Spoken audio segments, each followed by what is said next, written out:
to shape real events in a real world. We cannot adopt a policy which says that if something does not happen or others do not do exactly what we wish, we will return to Fortress America. That is the policy in this changing world of retreat, not of strength. More important, to adopt a black or white, all or nothing policy subordinates our interests to our irritations. Its actual consequences would be fatal to our security. If we were to resign from the United Nations, break off with all countries of whom we disapprove, end foreign aid and assistance to those countries in an attempt to keep them free, call for the resumption of atmospheric nuclear testing, and turn our back on the rest of mankind, we would not only be abandoning America's influence in the world, we would be inviting a communist expansion which every communist power would so greatly welcome. And all of the effort of so many Americans for 18 years would be gone with the wind. Our policy under these conditions in this dangerous world would not have much deterrent effect in a world in where nations determined to be free could no longer count on the United States.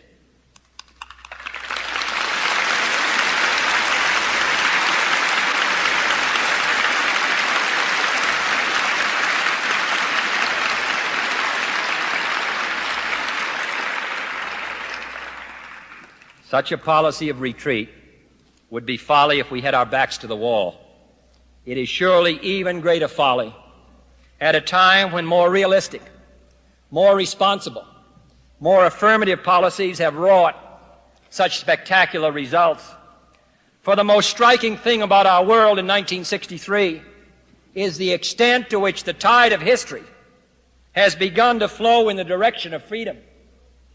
To renounce the world of freedom now, to abandon those who share our commitment, and retire into lonely and not so splendid isolation would be to give communism the one hope which in this twilight of disappointment for them might repair their divisions and rekindle their hope. For after some gains in the 50s, the communist offensive, which claimed to be riding the tides of historic inevitability, has been thwarted and turned back in recent months. Indeed, the whole theory of historical inevitability, the belief that all roads must lead to communism sooner or later, has been shattered by the determination of those who believe that men and nations will pursue a variety of roads, that each nation will evolve according to its own traditions and its own aspirations, and that the world of the future will have room for a diversity of economic systems, political creeds, religious faiths, united by the respect for others and loyalty to a world order.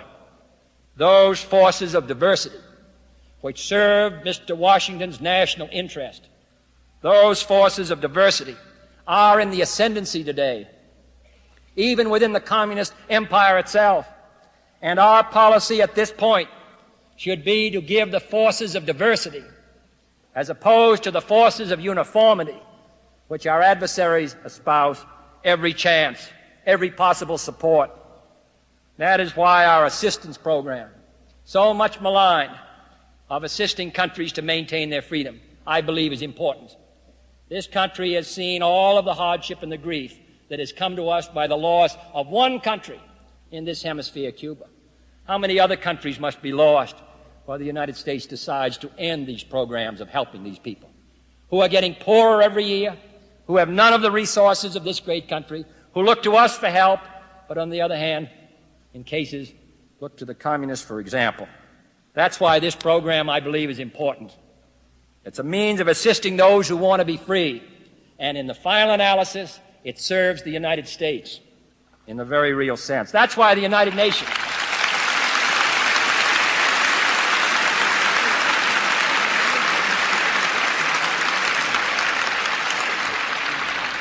That is why the United Nations is important. Not because it can solve all these problems in this imperfect world, but it does give us a means in those great moments of crisis.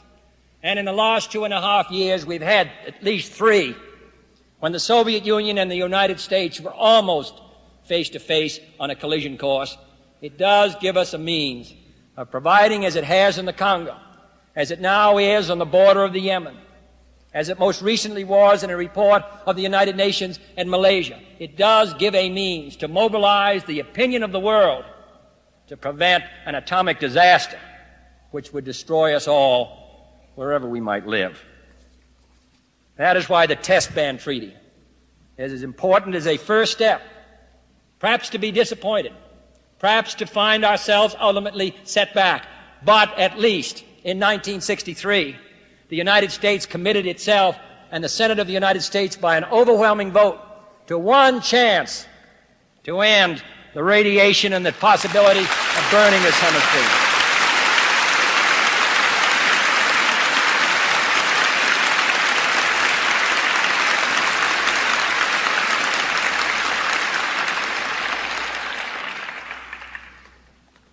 It may be, as I said, that we shall fail.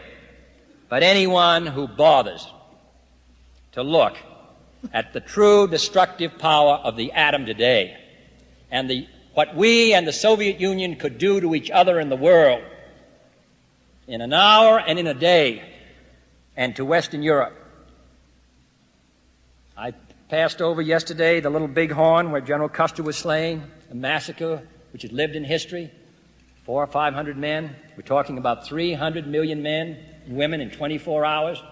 I think it's wise to take a first step to lessen the possibility of that happening. And that is why our diplomacy is important.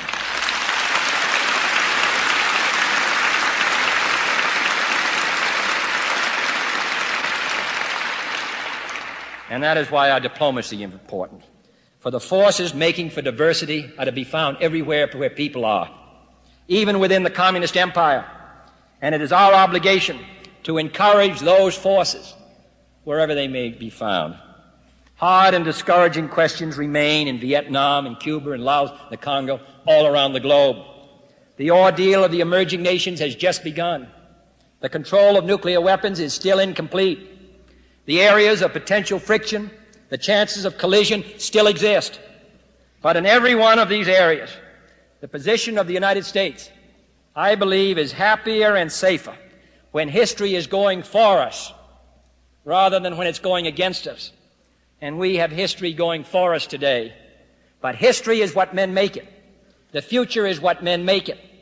We cannot fulfill our vision and our commitment and our interest in a free and diverse future without unceasing vigilance, devotion, and most of all, perseverance. A willingness to stay with it. A willingness to do with fatigue.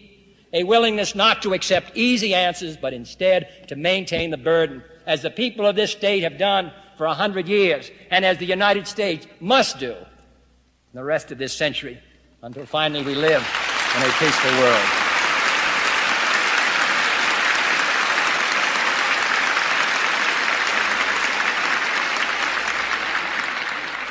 And therefore, I think this country will continue its commitment to support the world of freedom. For as we discharge that commitment, we are heeding the command which Brigham Young heard from the Lord more than a century ago. The command he conveyed to his followers: go as pioneers to a land of peace.